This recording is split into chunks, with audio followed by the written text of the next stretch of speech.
Hello and welcome back, friends.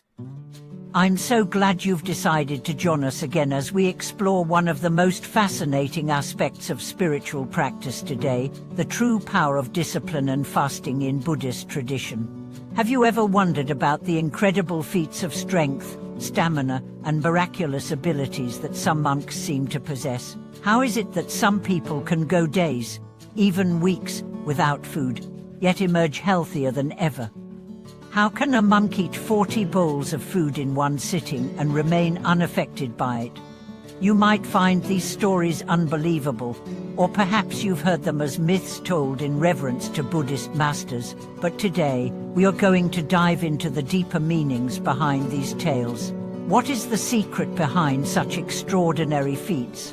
Is it just about discipline? Or is there something far greater at work, a profound inner power cultivated through spiritual practice? In today's exploration, we will uncover the true source of such extraordinary abilities, how they relate to the essence of Buddhist practice, and how these teachings can inspire and guide us in our own daily lives.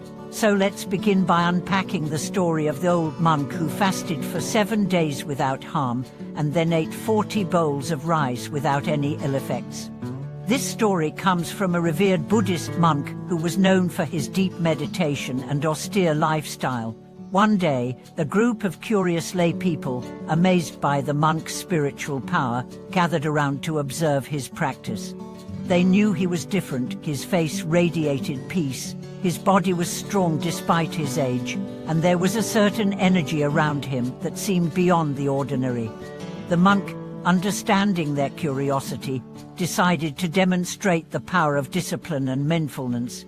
He began by fasting for 7 days, refusing food while maintaining his usual meditation and daily routines. On the 7th day, when the fasting period ended, he sat calmly, and instead of eating just a small meal, he consumed 40 bowls of rice, more than most could possibly eat in a day. Yet, despite such a large intake, his body remained unchanged. He wasn't bloated, sluggish or unwell. Now, the modern mind might look at this and think it impossible. But the story is not about the literal act of fasting and feasting. It is about the mind-body connection that comes with a deep practice of mindfulness and self-control. The monk was not simply depriving himself of food for the sake of discipline. He was mastering his mind, his body, and his desires. In Buddhist teachings, the body is seen as an instrument for the mind.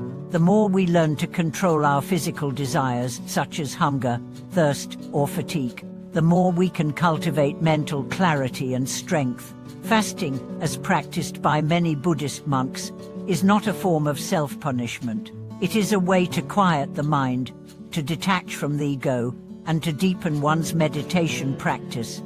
This monk's ability to go without food for 7 days and then eat an extraordinary amount without harm came from his mastery of the mind. His body was not acting independently of his mind, it was in harmony with it. His meditation practice had allowed him to transcend the ordinary limitations that most people experience when fasting or eating excessively. He was not eating for pleasure.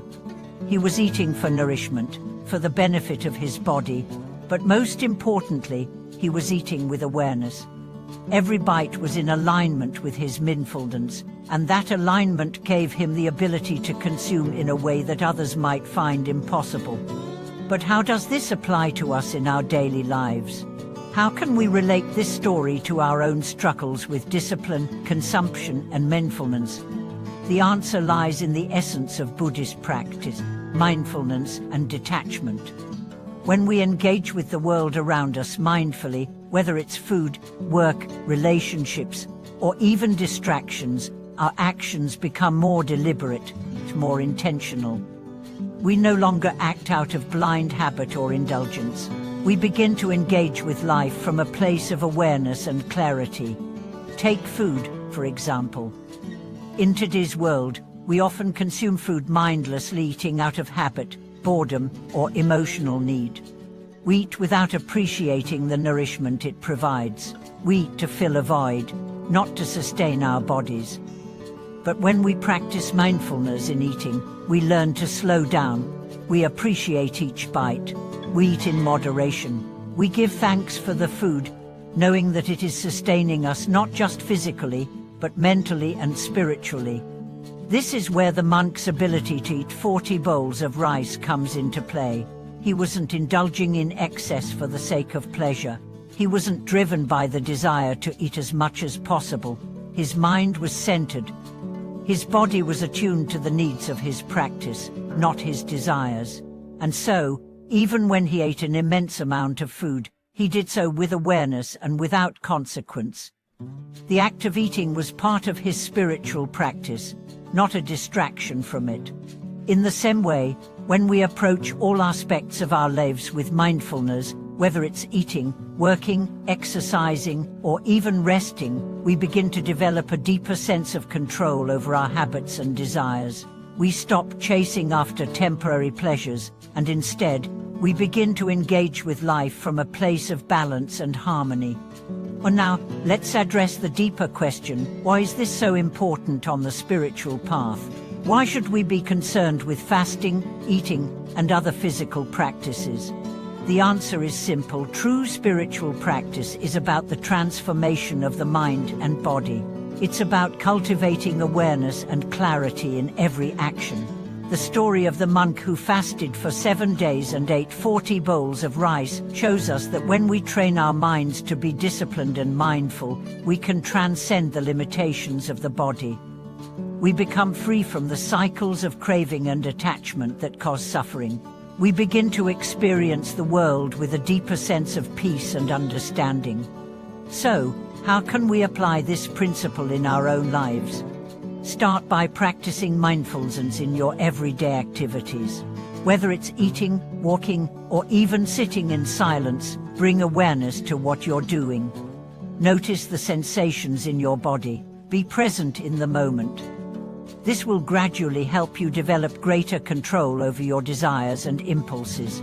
You'll begin to notice when you're eating out of habit rather than hunger, when you're working out of compulsion rather than joy, when you're speaking out of habit rather than intention. By practicing mindfulness, you can transform the ordinary into the extraordinary. You can turn your daily tasks into opportunities for spiritual growth. Just as the monk transformed eating into an act of meditation, you can transform every moment into an opportunity to deepen your practice and connect with your true self. The key is to practice with the same awareness and intentionality that the monk had. His extraordinary feats weren't about pushing his body to extremes. They were about aligning his body and mind in a way that allowed him to transcend the ordinary.